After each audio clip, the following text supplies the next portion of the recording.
मार्ग पे जो चलता है उसको नरक नहीं जाना होता है,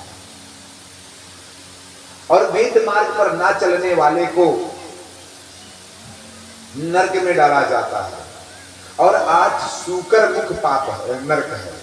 इसमें बिना अपराध के दंड देने वाले को, जैसे किसी व्यक्ति ने कोई अपराध नहीं किया और राजा ने उसको जो है दंड दे दिया, तो उस व्यक्ति को नरक में डाला जाता है। 9वां है अंधकूप, किसी की जीविका नष्ट करने वाले को अंधकूप नरक में उल्टा उल्टा टांग दिया जाता है। आप कोशिश करिए कि आपसे किसी की जीविका न जाने पाए, क्योंकि उससे पता नहीं कितने लोगों का जीवन जुड़ा हुआ है। 10वां है कृमि योजन, कृमि भोजन, किसी को बिना दिए हुए या खिलाए हुए यज्ञ हवन नहीं करने वाले को कृमि योजन नरक में डाला जाता है। और 11वां है दंशन, ब्राह्मण के धन को चुरा करके बलपूर्वक हरण करने, चुराने या बलपूर्वक हरण करने वाले को दंशन नरक में डाला जाता है। उसके बाद में आता है वज्रकंटक नरक। इसमें आदम्य पुरुष या स्त्री से संभोग करने वाले पुरुष को लोहे की तपती हुई कढ़ाई में डाला। वैतरणी नदी, इसके बाद में जो आती है वो वैतरणी नदी आती है। धर्म की मर्यादा का उल्लंघन करने वाले को वैतरणी नदी में डाला जाता है। पियोद नाम का नरक है, पशुओं की तरह लज्जाहीन आचरण करने वाले को मलमूत्र, विष्ठा और थूक से भरे हुए नरक में डाला जाता है। 16वां विंशन नरक है। विंशन नरक में यज्ञों के बहाने जीवों की हत्या करने वाले को। आजकल लोग यज्ञ करते हैं और कहते हैं कि इसमें तो बलि बताई गई है और उसका गला काट देते हैं। यज्ञ के बहाने अगर कोई हत्या करता है तो विशंसन नरक में उसको डाला जाता है, और गड़ासे से जैसे काटते हैं ना वैसे नरक में काटा जाता है। 17 लालाक्षय, 17वां जो है लालाक्षय, अविवाहिता से संभोग करने वाले को यहां पर वीर का ही पान कराते हैं। ना जातु कामा कामना उपभोगे न संयति हविषा कृष्णवत्मेव भूययो आधिवर्तते। 18वां सारी मैदान है, गांव में नगर में आग लगाने वाले को शार मैदान नरक में डाला जाता है। 19वां है अभिचित, झूठी गवाही देने वाले को नरक में डाला जाता है। 20वां अगपात नरक है, उसमें मदिरा पान करने वाले को नरक में डाला जाता है। 21वां छार कर्दम, श्रेष्ठ बनने वाले को वहां पर उल्टा उल्टा लटका दिया जाता, कहता हम श्रेष्ठ हैं, आता जाता कुछ नहीं है, वो कहते हम श्रेष्ठ हैं, उनको वहां उल्टा उल्टा लटका दिया जाता। और 22 रक्षोगण नरक है, जो भैरव राक्षसों का भोजन करते हैं, मांस भक्षण करते हैं, उन्हें वहां पर काट काट करके कड़ाह में उबाला जाता है। और 23वां है सूल प्रेत, पंछियों को पकड़कर भूखे प्यासे रखना, अपने घर में पंछियों को पालना, उनकी देखभाल ना करना, तो सूल प्रेत नाम के नरक में डाला जाता है। बोले वृंदावन बिहारी लाल। इस तरीके से नरकों का वर्णन श्रीमद् भागवत कथा में तो इतनी चीजें हैं, अगर उनको विधिवत सुनाया जाए वास्तव में व्यक्ति अपने जीवन में कभी पाप नहीं करेगा। श्री कृष्ण गोविंद हरे मुरारी, हे नाथ नारायण वासुदेवा।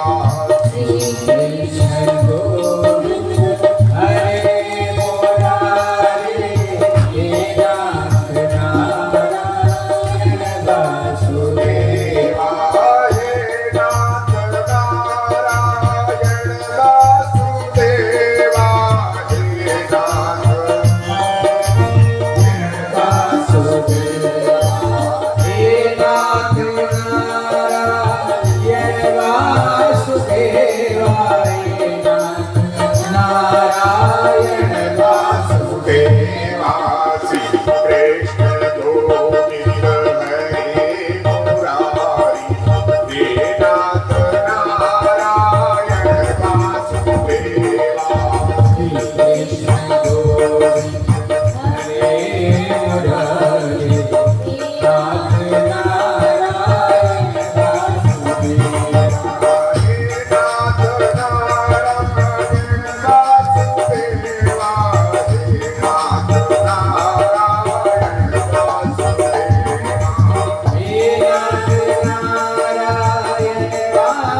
वासुदेवा हे नाथ नारायण वासुदेवा।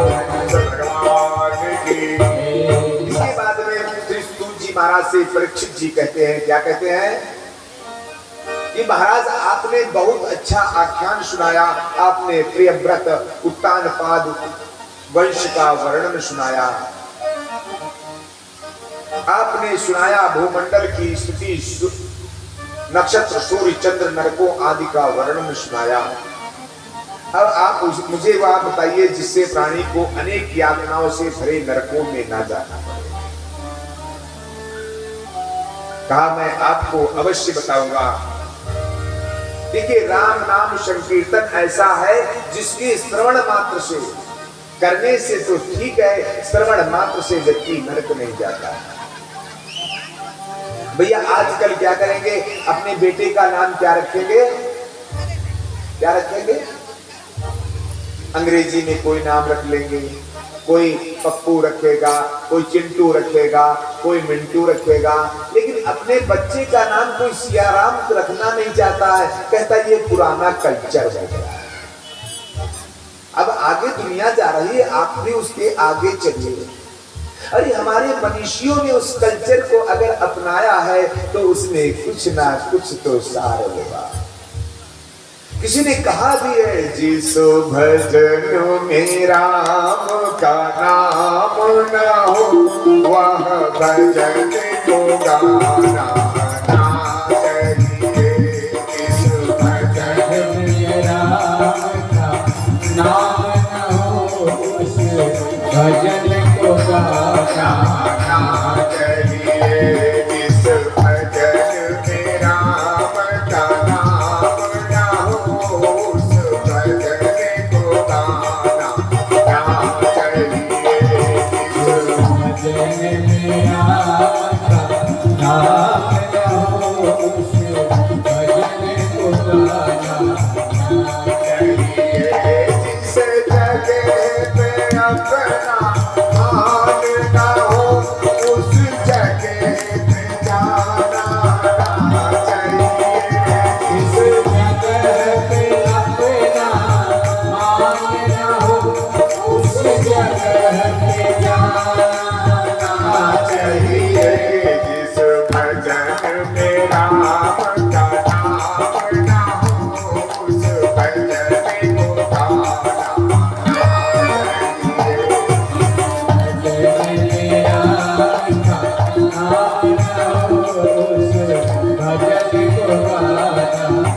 भजन को गाना ना चाहिए। लेकिन क्या बताया कि जिस भजन में राम का नाम ना हो। अब आजकल भजनों को भी इतना बढ़िया उसको फिल्मी में गाढ़ बजा करके इतना बढ़िया प्रस्तुत करते हैं लोग, दनादन धाए। अरे जिसमें परमात्मा की भक्ति ना आ जाए, जिस भजन को गाने में आपका चिंतन जो है परमात्मा के चरणों में ना चला जाए, जिस भजन को सुनने से आपका शरीर रोमांचित ना हो जाए, जिसमें नाचने का आपको मन करे, कूदने उछलने का मन करे, उस भजन से क्या मतलब, उस गाने से क्या मतलब है।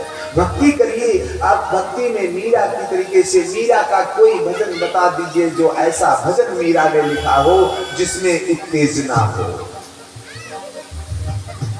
धीरे धीरे प्यार से भगवान को मनाने से परमात्मा आपकी तरफ जो है, क्योंकि जब आप एकदम गाते बजाते हैं तो उसमें होता क्या है कि परमात्मा, देखिए ये भागवत में आप लोगों को प्रसन्न करने का संसाधन है।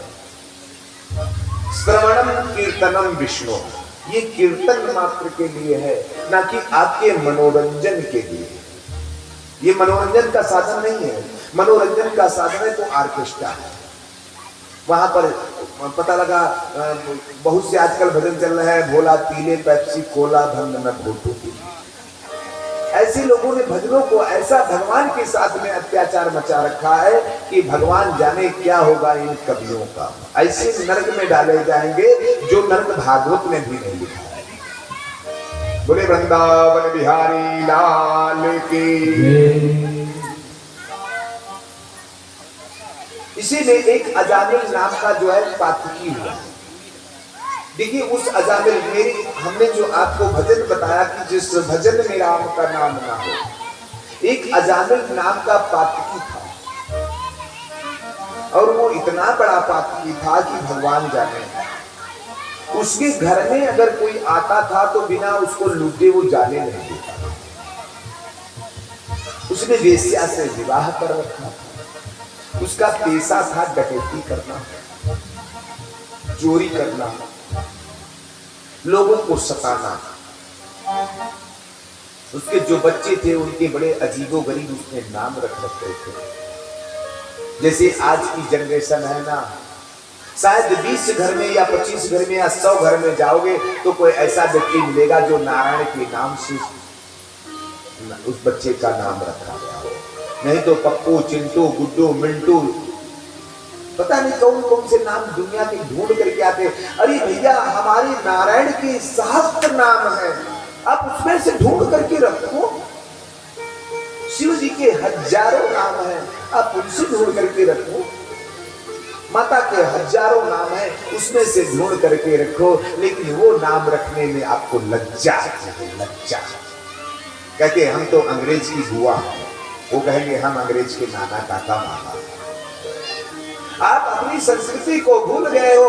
व्रज में जाइए, वहां पर देखिए जो अंग्रेज लोग आते हैं वो जो है बढ़िया फर्स्ट क्लास साड़ी इत्यादि पहन करके, अंगों को ढक करके और व्रज में ऐसे बीड़ा लेकर के घूमते, हरे राम राम राम हरे हरे। कहना उनको नहीं आता लेकिन प्यारे उनके मुंह से कितना अच्छा लगता है। वो जब हमारे नारायण का नाम लेते तो आप तो गए होंगे व्रज, देखा हुआ अंग्रेज जो पाश्चात्य सभ्यता जिसकी आप बात करते हैं वो आकर के हमारी सभ्यता को अपना रहे हैं और हम ऐसे व्यक्ति हैं जो उनकी सभ्यता को अपना रहे हैं। अजामिल ने अपने बेटों का ऐसे उल्टा सीधा नाम रखा। एक दिन उसके घर में जो है ना कुछ संतों का आगमन हुआ। संतों का आगमन, संत जो है अपनी वीणा बजाते हुए रास्ते में निकल रहे थे। अजामिल के दरवाजे पर पता नहीं क्या उत्कंठा जगी और उन्होंने अलग लगा दी। अजामिल घर पे नहीं था, उसकी पत्नी निकली, बाबा क्या चाहिए, क्योंकि वो वेश्या थी। कहा बेटा कुछ खाने पीने का। कहा बाबा मैं वेश्या हूँ, मैं आपको क्या दे सकती हूँ। कहा बेटा कुछ व्यवस्था कर दो, हम खाना खा ले।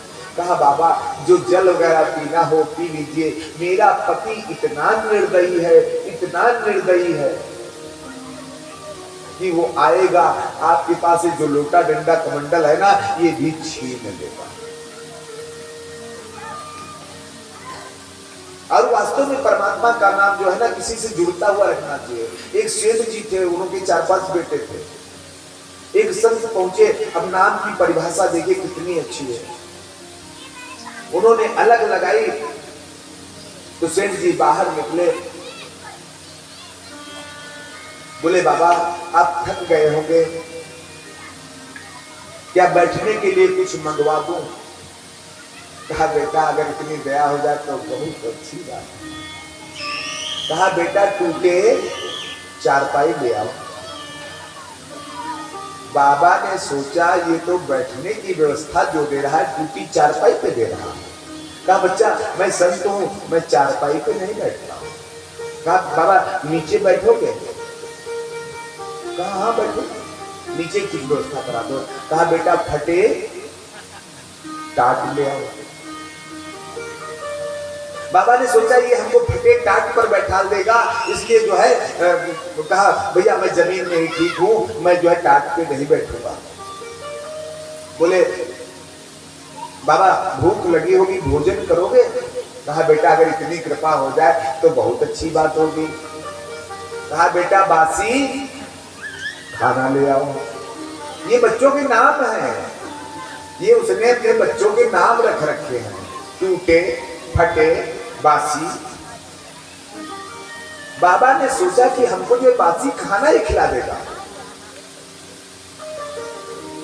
तुरंत जो है कहा नहीं नहीं बाबा मैं फलाहारी हूं, मैं भोजन नहीं करता हूं। कहा बाबा फल मंगा दे। कहा हाँ बेटा कुछ फल वगैरह की व्यवस्था हो जाए तो अच्छी बात है। कहा बेटा सड़े फल ले आओ। बाबा ने कहा नहीं बच्चा, हम फल भी देते हैं। कहा अच्छा बच्चा, आपने मेरी बहुत अच्छी सेवा की, अब मैं चल रहा हूं। तो कहा बाबा पैदल जाओगे, थक जाओगे, कुछ व्यवस्था रिक्शा वगैरह की करा दें। कहा बच्चा अगर इतनी व्यवस्था करा दो तो बहुत अच्छी व्यवस्था हो जाएगी। कहा बेटा पंचर रिक्शा ले आओ। बाबा बोले नहीं, मैं पैदल चला जाऊंगा। ठीक है, बहुत बहुत धन्यवाद। ऐसे बच्चों के नाम रखे जो नाम की परिभाषा, यदि उसके कहने का गलत अर्थ नहीं था, वो चाहता था कि संत मेरे घर भोजन करे, लेकिन जो बच्चों के नाम रख रखे थे उसकी परिभाषा इतनी गलत थी कि जब, और उसका एक मिश्रण जब था, जब साइकिल का नंबर मतलब रिक्शे का नंबर आया तो पंचर को ही बुलाया। तो कभी कभी ऐसी बात हो जाती है। अजामिल की पत्नी के पास संतों ने कहा देखो मेरा पति सो रहा है, आप लोग भोजन बना लीजिए, खा लीजिए और चुपचाप यहाँ पर सो जाओ, नहीं तो लूटेगा, अलग से मारेगा। नाश्ते मतलब दक्षिणा में जो है वो मार पड़ेगी, लूटेगा और उसके बाद में दक्षिणा में जो होगी वो मार पड़ेगी। कहा ठीक बेटा, नहीं बोलेंगे। जब वो जाकर के सोने लगी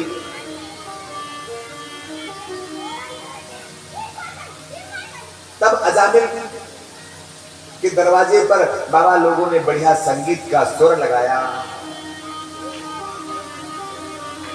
श्री कृष्ण गोविंद हरे मुरारी, हे नाथ नारायण वासुदेवा। श्री कृष्ण गोविंद हरे नाथ नारायण वासुदेवा।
ब्राह्मण था, ऐसा वैसा चुलका नहीं था, कानकुब्ज ब्राह्मण था।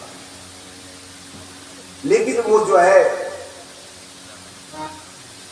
अजामिल का मतलब होता है अजा माया मिल, मिला हुआ व्यक्ति। अजा माया मिल, और इसको मिला करके बनाते हैं अजामिल। जब ऐसा सुना तो अजामिल ने कहा ये मुझसे सुना नहीं जाता, ये बाहर कौन है? तो पत्नी ने कहा ठहरो ठहरो, कोई बाबा लोग हैं, गा बजा रहे, गा बजाने दो।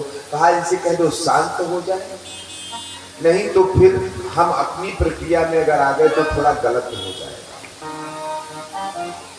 और वास्तव में कहते हैं बड़े भाग्य तब जानिए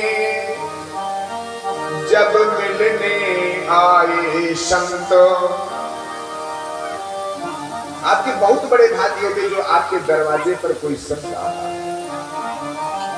संतन को मिलनो करे सब कष्टने को अंत।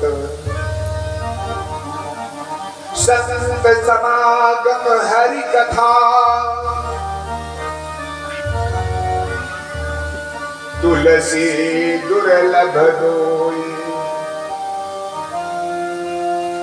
सुतधारा और लक्ष्मी पापी के भी हो।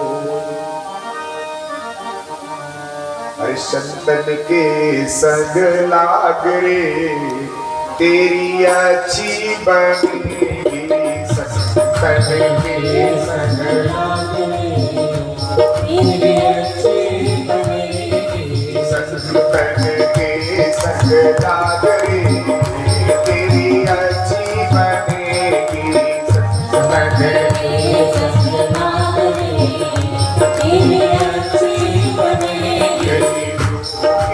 बन गई प्रहलाद की बनी गई,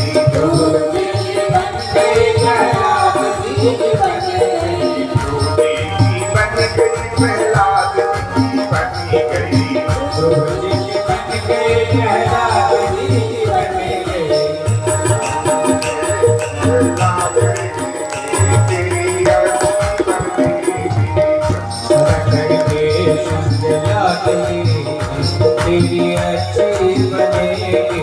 संतन के संग लाग रे तेरी अच्छी बनेगी, बाबा से तुझे हंस बनाए, बाबा से कोई रंग बनावे, बाबा से तुझे हंस बनाए, बाबा से कोई रंग बनावे, अब सके तो बात रे तेरी अच्छी बनेगी।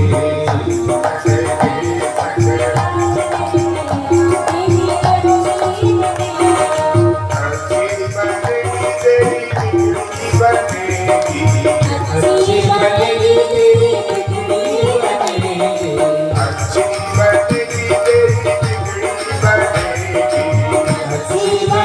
तेरी बिगड़ी बनेगी। संतन के संग लाग रे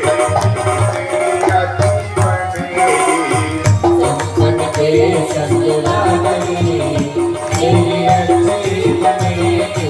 जब संतों के साथ बैठेंगे तभी आपकी अच्छी बनेगी, इससे पहले आपकी अच्छी नहीं बन सकती, इससे पहले आपकी अच्छी नहीं बनती। और यहाँ पर देखिए अजामिल के दरवाजे पर स्वयं सप्तऋषि चलकर के आए और वो बार बार कहता है कि इस नाच गाने को बंद करो, इस नाच गाने को बंद करो, मुझे पसंद नहीं है। वास्तव में जब किसी को उसकी मतलब की बात नहीं होती तब उसे पसंद नहीं आती।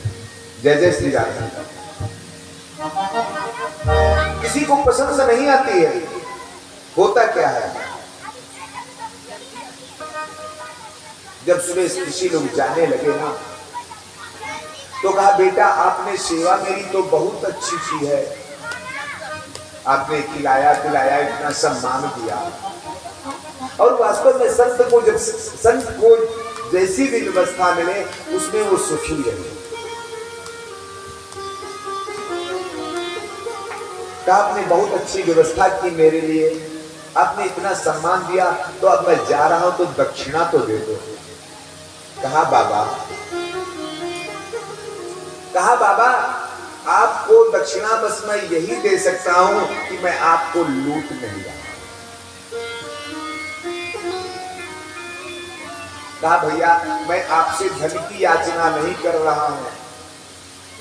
कहा फिर? कहा अगर देना है तो एक वचन दे दो। कहा क्या? कहा अगला जो होने वाला आपके घर में लल्ला है उसका नाम नारायण है। अजामिल ने कहा ठीक है, अगर आप धन मांगते तो मैं जरूर न देता, इसमें मेरे पास से तो कुछ जा नहीं रहा, इसलिए इसका नाम नारायण होगा। और वास्तव में कहते हैं तुलसी अपने राम को रीझ भजो चाहे खीज, और खेत बड़े से जान है उलटो सीधो बीजो। भैया खेत में जब कोई गेहूं बोने जाता है तो क्या एक सीधा सीधा करके बोता है? नहीं होता ना, ऐसे स्नेक करके चलाता है, लेकिन तभी उसमें फसल हो जाती है। बाबा गोस्वामी तुलसीदास जी कहते हैं, अरे भाव को भाव अनघ आलस नाम जपत मंगल विषि दस भाव भाव अनघ आलस नाम जपत मंगल विषि दस भाव भाव अनघ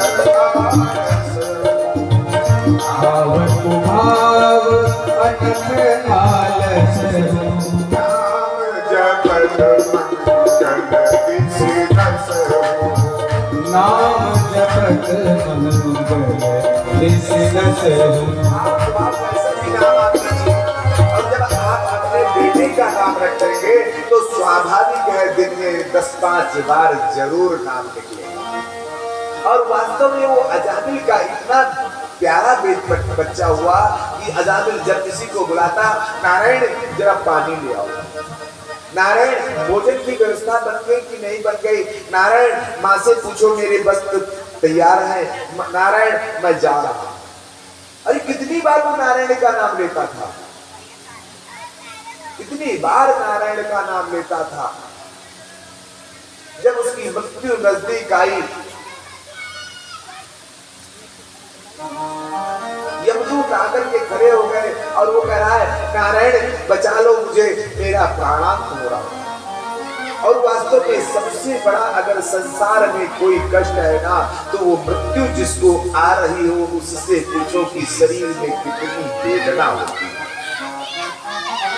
वो चिल्ला रहा है, नारायण मुझे बचा लो, नारायण मुझे बचा लो। ये यमदूत मुझको लेकर के जा रहे हैं, काले काले बहुत विकराल यमदूत है जो मुझे लेकर के जा रहे हैं। भगवान ने पार्षदों से कहा, देखो मुझे कोई बुला रहा है, आतर भाव से बुला रहा है। भैया इधर यमदूत खड़े हैं और उधर नारायण के पार्षद खड़े हैं। यमदूत कहते हैं कि इसने जीवन में अपने कभी कोई पुण्य का कार्य किया ही नहीं। पार्षद कहे नहीं, मुझे नारायण ने भेजा है, पाप किया या किया, पुण्य किया या नहीं किया, लेकिन अंत समय में ये मेरा नाम ले रहा है। क्योंकि कहते हैं जन्म जन्म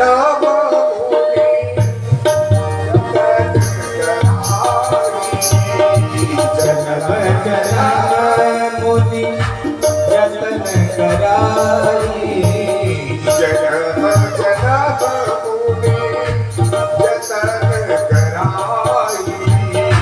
जन्म जन्म मुनि जतन कराई, अंतरा कही आवत नाही, अंतरा कही आवत नाही।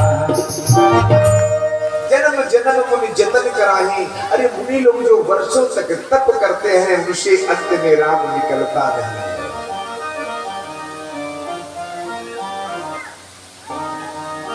और यहाँ अजामिल सिर्फ एक बिना मनुष्य ऋषियों की सेवा करने का उसे कितना बड़ा फल प्राप्त हुआ। पार्षद कह रहे नहीं मैं ले जाऊंगा। यमदूत और पार्षदों में जो है मल्ल युद्ध हुआ। अंत में पार्षद जो है अजामिल के प्राणों को बढ़िया सिंहासन पर दिव्य एक सिंहासन पे दिव्य मूर्ति बना करके बिठा करके उसको अपने धाम को ले जाते हैं। इसीलिए कहते हैं राम से बड़ा राम का नाम। आप किसी भी तरीके से परमात्मा की भक्ति करिए। जन्म जन्म मुनि जतन कराही और अंत राम कहीं आवत नाही। भैया आपने अपने अगर पूरे जीवन में पाप किया हो और अगर अंत समय में सिर्फ और सिर्फ एक शब्द आपके मुख से निकल जाए राम, तो सदगति होगा। अजामिल जैसा जब पापी कर सकता है, तो जो श्रीमद् भागवत कथा का श्रवण करते हैं उनको सदगति कैसे नहीं मिल सकती। श्री सूत जी महाराज कहते हैं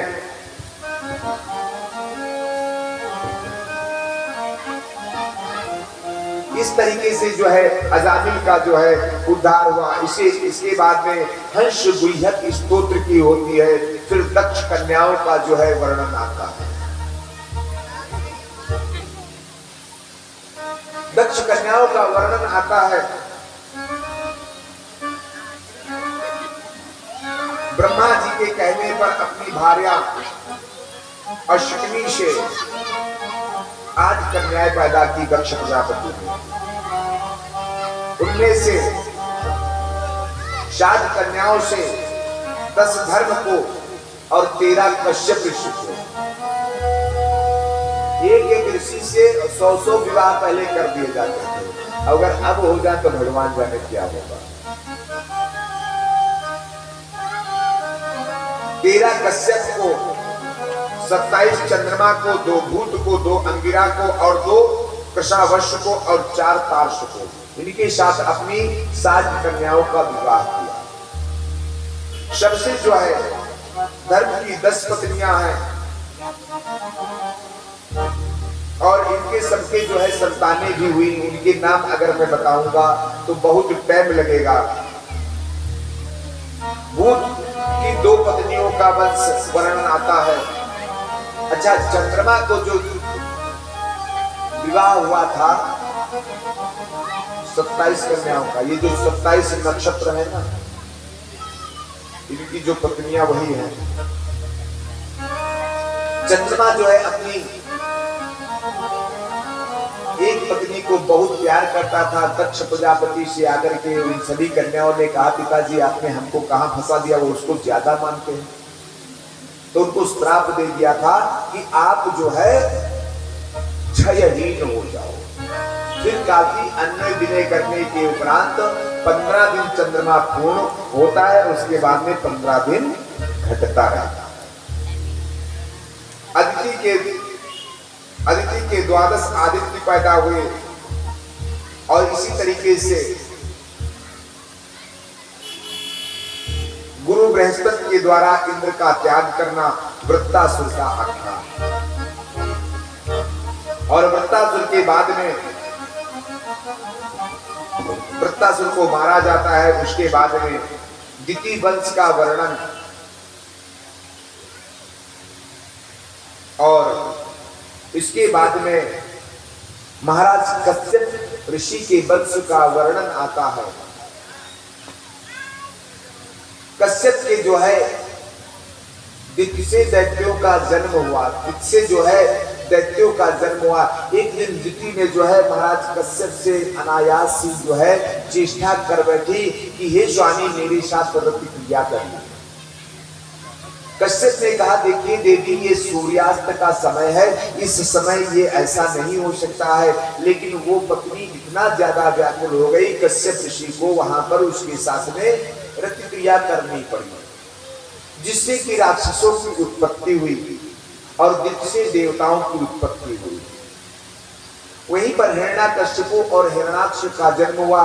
हिरण्याक्ष जो है पृथ्वी को चुरा करके ले जाता है और छुपा करके रखता है। भगवान 12 अवतार लेते हैं और 12 का अवतार लेकर के उस पृथ्वी को निकाल करके लाते हैं, जिससे कि ये सारी पृथ्वी बिल्कुल गोल है।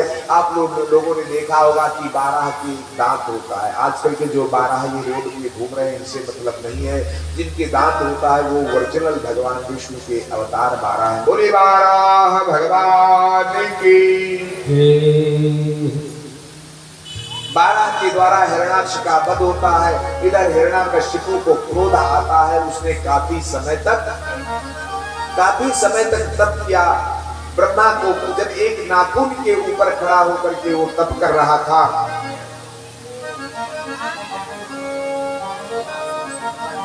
नाखून के ऊपर खड़ा होकर के जब तप कर रहा था तो पृथ्वी डगमगाने लगी, सूर्य से आग निकलने लगी, नदियां उफनने लगी, पर्वत फट फट के नीचे गिरने लगे।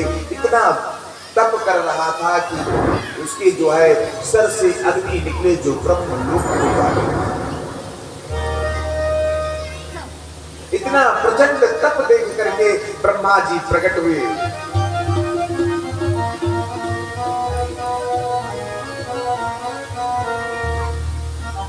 उत्तिष्ठोत्तिष्ठ भद्रं ते तपासिद्धोषिकास्यपः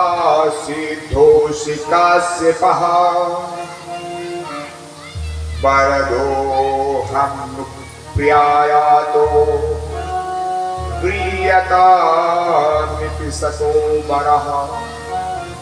उठो, हम आपके तप से प्रसन्न हैं, वर मांग लो। तो कहा फिर अगर वर देना चाहे तो मुझे क्या कर दो, अमर कर दो। ब्रह्मा जी ने कहा नहीं नहीं, आज तक इस पृथ्वी पर जो भी है आया है सो जाएगो, राजा रंग फकीर। इस पृथ्वी पे जो जन्मा है वो मरेगा जरूर। कहा तो फिर हमारे तप करने से फायदा क्या है, आप क्यों आ गए इसमें विघ्न डालने के लिए। कहा तुम वर कुछ और मांग लो। तो कहा सुनिए मैं मांगता हूं। कहा सबसे पहली बात तो मैं ऊपर न मरूं। ब्रह्मा जी ने कहा तथास्तु। कहा नीचे भी न मरूं। कहा ये भी तथास्तु। कहा बाहर न मरूं। कहा ये भी तथास्तु। भीतर न मरूं। कहा ये भी तथास्तु। दिया आपको। कहा यहां तक नर से न मरूं। कहा ठीक है भैया, ये भी मैंने आपको दिया। कहा पशु से न मरूं। कहा ये भी दिया। कहा किसी हथियार से न मरूं। कहा ये भी दिया। कहा ब्रह्मा के बनाए हुए दिनों में न मरूं। कहा ये भी दिया। हिरण्यकशिपु समझ गया, अब जब सब कुछ मैंने मांग लिया है तो अब हमारा बाल बाका कर को भी सकता है। अब तो मैंने सब कुछ मांग लिया, कुछ रखे नहीं। ऐसा कोई दिन नहीं होगा जो ब्रह्मा का बनाया नहीं होगा। ब्रह्मा की सृष्टि है और मैंने सृष्टि की सारी चीजें मांग ली है। जैसे कि रावण ने जो है क्या कहा था, नर बानर के ही लेखे माही। मैं सबसे मारा, किसी से ना मारा जाऊं। कहा दो को छोड़ करके नर और बानर, उन्होंने ही रावण का काम तमाम किया। बोली जय श्री राधे, बोली राधे राधे। हमको लगता है ये लोग भोजन करके आते नहीं सब लोग हैं और सोचते पंडित जी तो चिल्ला रहे हैं, चिल्ला रहे। एक और बहुत अच्छी कथा याद आ गई। ऐसे कथा एक ब्राह्मण देवता कर रहे थे। एक माई बैठ के किनारे आए और वो रोज कथा सुनती थी, रोज कथा श्रवण करती थी। 2-3 दिन बीत गए। अब तो ये माइक का दूरभाष यंत्र का जो है एक समागम है, तो पंडित जी का गला नहीं पड़ता था, नहीं इतने लोगों को कथा सुनाने के लिए चिल्ला चिल्ला के कहना पड़ता। उनका बेचारों को गला पड़ गया। बूढ़ी माई कोने पे बैठ करके वो रोज आए और बस उसके अश्रुधार करे, अश्रुधार करे, अश्रुधार। 6 दिन बीत गए। एक दिन पंडित जी कथा से जल्दी उतरे और उस माई के पास पहुंचे। बोले माई तू रोती क्यों है, मेरी कथा इतनी अच्छी लगती है, इतना तुझे भाव विभोर कर देती है, तुझे रोना आ रहा है। कहा नहीं भैया, नहीं ब्राह्मण देवता, ऐसा कुछ नहीं है। कहा फिर, कहा मेरी भैंस ने एक पड़ा को जन्म दिया था, वो 7 दिन तक ऐसे चिल्लाता रहा जैसे आप चिल्लाते हैं, और 7वें दिन उसका राम नाम सत्य हो गया। हम इसी चिंता में हैं कि आज 6ठा दिन है, कल 7वां दिन कहीं तुम्हारा राम नाम सत्य हो। तो थोड़ा साथ में बोलो, बोले वृंदावन बिहारी लाल की।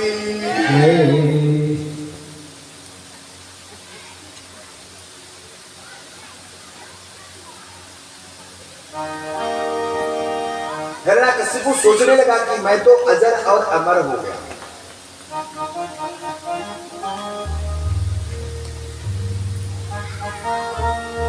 उसने क्या क्या, यत्र यत्र दुजागावो वेद वर्णास्त्रिया क्रिया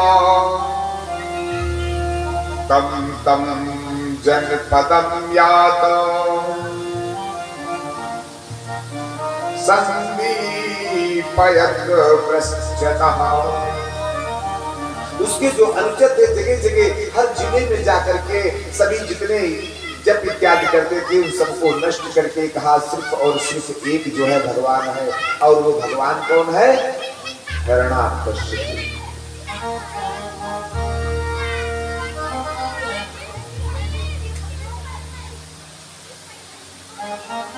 अब जब ऐसा अत्याचार होने लगा तब देवता भी सोचने लगे कि इस राक्षस का अब वध कैसे होगा। ब्रह्मा जी तो मुंह फाड़ के चले आए। अब इनका वध कैसे होगा, इस राक्षस का वध कैसे होगा। बैठे सुर सब करहि विचारा, कहीं भाई प्रभु करे उपकारा। बैठे सुर सब करहि विचारा, कहाँ भाई प्रभु करे उपकारा।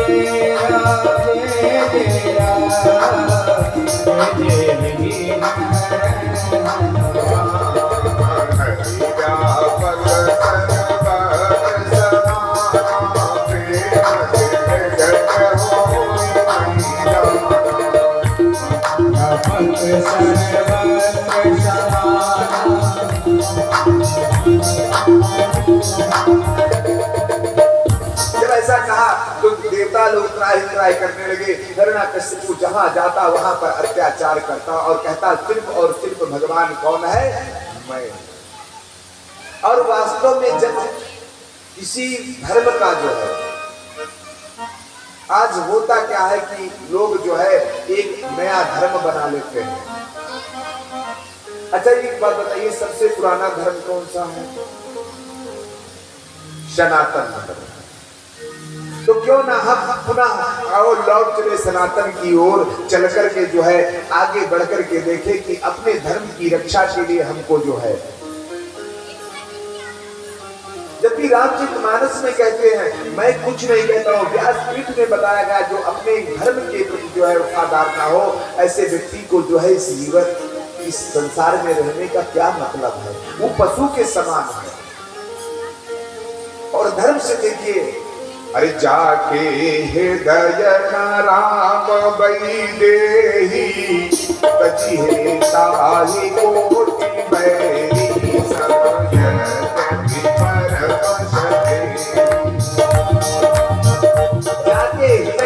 न राम बैदेही, जिसके हृदय में राम अपने सनातन धर्म के प्रति प्रेम ना हो, उसे करोड़ों बैरियों के समान समझ करके त्याग देना चाहिए, उससे कभी भी बोलना नहीं चाहिए। इसलिए परमात्मा, हिरण्यकशिपु का अत्याचार बढ़ गया। परमात्मा ने कहा कि आप ऐसा है, परेशान मत हो। यदा देवेषु देवेशो,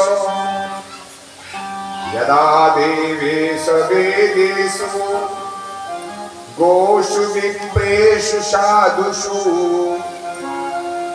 धर्मे मयि च विद्वेषा, सावा आशु विनश्यति। चिंता मत करिए, जब जब धर्म की हानि होगी परमात्मा अवतार लेगा, आप जो है परेशान मत होइए। अच्छा, हिरण्यकश्यप की पत्नी का नाम था क्या, आप लोग जानते हो? कोई बताएगा? तुमसे कोई पूछे से नहीं, तुमसे कोई पूछे ना तो उधर पूछे। आए बड़े नेता बने, बोले वृंदावन बिहारी लाल की। हिरण्यकशिपु की पत्नी का नाम आप लोगों को पता है कि नहीं पता? कयाधु। प्रहलाद सबसे छोटा था और कयाधु के गर्भस्थ शिशु था।